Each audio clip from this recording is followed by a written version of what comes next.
Did I go stashless in 2021? Nope.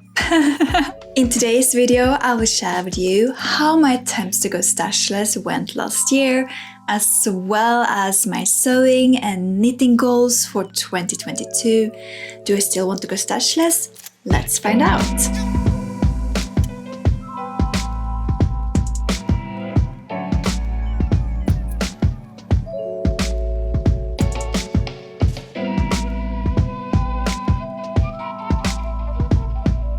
Hi, my name is Matilda and welcome back to Miss Matti and the first video of 2022. In spring last year, I felt like I really wanted to go stashless. I wanted to just use up the stash I already had, get rid of it, start from scratch, start new. I was pretty uninspired by my yarns and my fabrics, and I decided to make a video about this goal, this one here.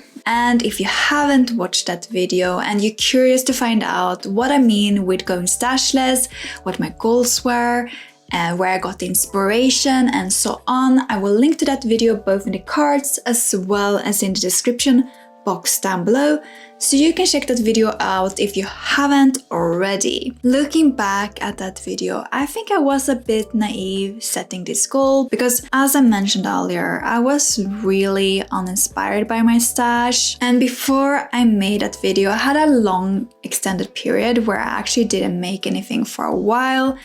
And so I was just really looking forward to get back into making again. I had several projects on the back burner which I had both yarns and fabrics for, so it felt like a constant reminder of all the things I planned to do but never got around to. So what happened after I set this goal? I actually started to make clothes again. I started by making the Tatjana trousers, which I had wanted to make ever since that pattern came out.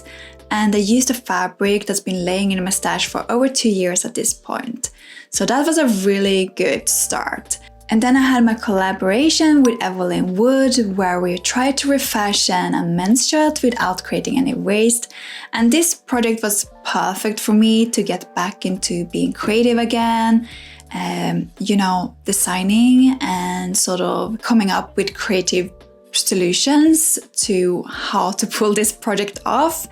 And that felt pretty good. I think that was exactly what I've been missing for a pretty long time. I've been missing not just sewing and knitting, but like designing things. And this challenge was so great because I got my creative mojo back, but then I lost my knitting mojo. Looking back, it's not that weird because after I had uploaded the Refashion video, we had a crazy heat wave here. It was like up to 40 degrees Celsius, and I live in an apartment with no air conditioning, and we do not normally have 40-degree hot summers. So all I could do was like laying down trying to survive, and knitting really became one of the last things I wanted to do. And then the heat wave passed and we were hit with forest fire smoke.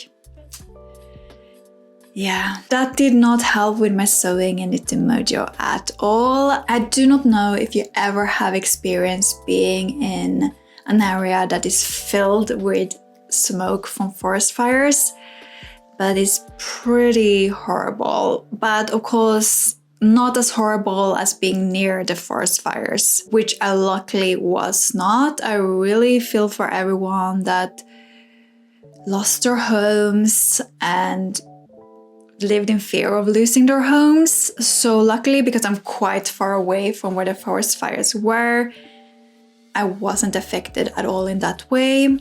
If someone says climate change isn't real after summer 2021, I don't know what is real.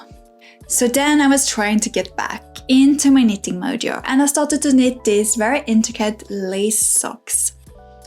And the pattern was super confusing because according to the measurements, I should make myself a pair of large socks.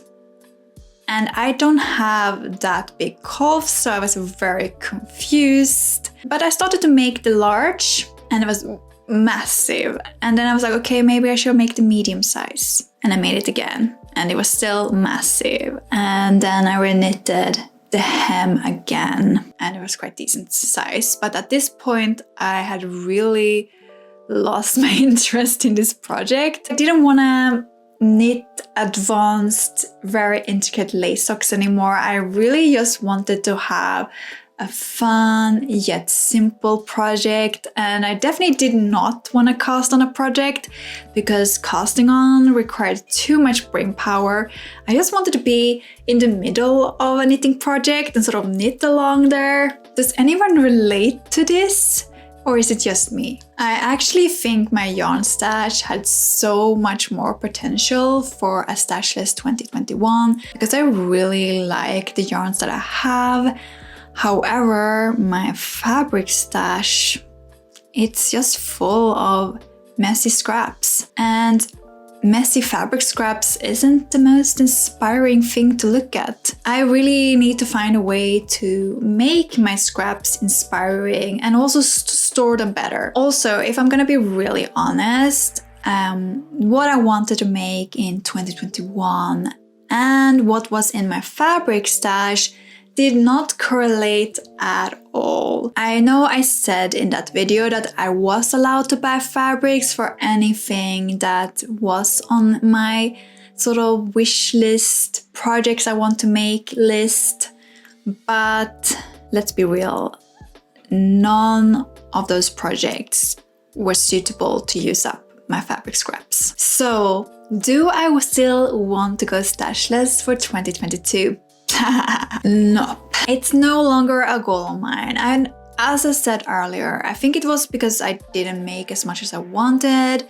I didn't find my stash inspiring. And that's really why I set this goal for myself. And I do not feel like that anymore.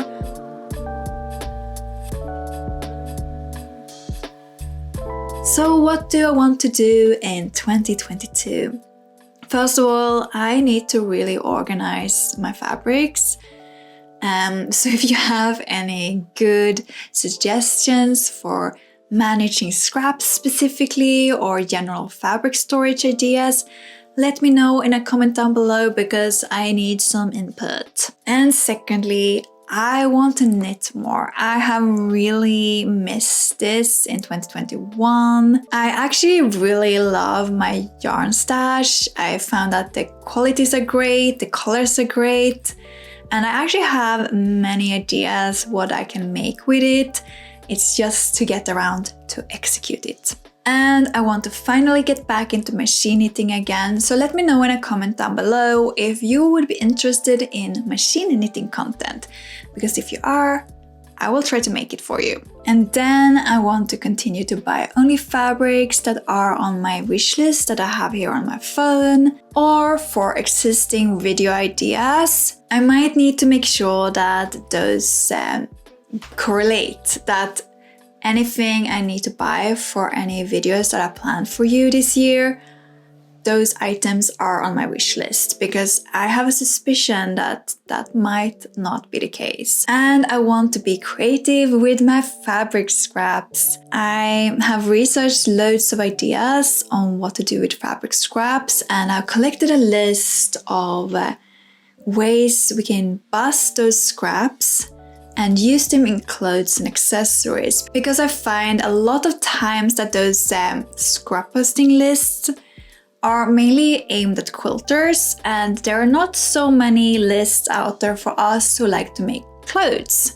So hopefully I will have that video coming very soon, and if you are not already subscribed and you do not want to miss that video, you know what to do. Hit that subscribe button, hit the notification bell so you will not miss once that video is live. And then I want to transform all the clothes that I'm bored of in my wardrobe. I feel like for the past couple of years I've been going through a little bit of a style transition, and I have several really nice clothes in my wardrobe that I really like but I do not wear anymore for various reasons. I am planning to update these garments to suit my current style better, so stay tuned for this. Let me know in a comment down below what sewing or knitting goals or other craft related goals have you set for yourself in 2022. And until next time, bye!